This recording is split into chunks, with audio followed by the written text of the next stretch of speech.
Hi y'all, Mike Peace with another wood turning tip of the week.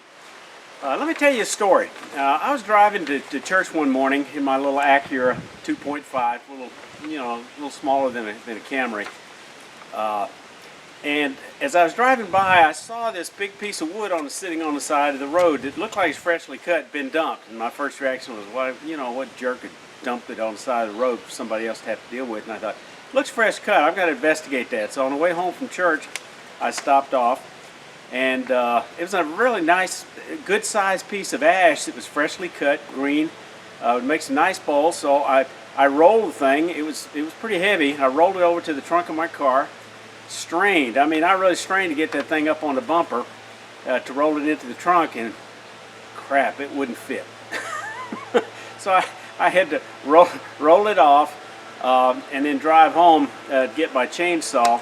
And before I drove back, I thought, if the chain hits the dirt, it's going to be toast. And this was kind of a pull-off area where cars parked. There was a lot of grit and a little bit of gravel there. So I want to show you the solution that I came up with that might be helpful to you.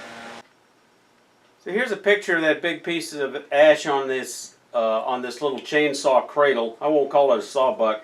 This is so easy to make. Basically, they're 4 pieces of 2x4, about 12 inches long. They're not even lapped or anything.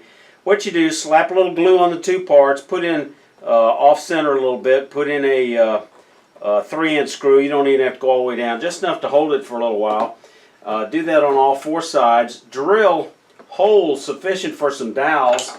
My older brother gave me a whole ton of these 1/2-inch dowels he picked up at a flea market somewhere, always looking for things to help me out with. So these worked out well. I just found some that fit in the hole. Put a little glue on them, tap them in there with a mallet, take off the screws, and then saw these off with a flush cut saw. Then you don't have any metal. You don't have to be concerned about hitting it with a chainsaw and damaging it, and you're good to go.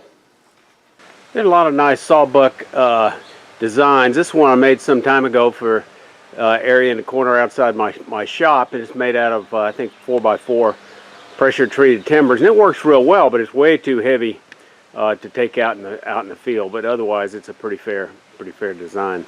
Oh, just a commentary on this tarp. I used to have a blue tarp out here covering some of my wood supply, and then I got a notice in the mail from the homeowners association saying they could see this blue tarp from the street, and I had to get rid of it. So I put a camouflage one on. Haven't heard back from them since.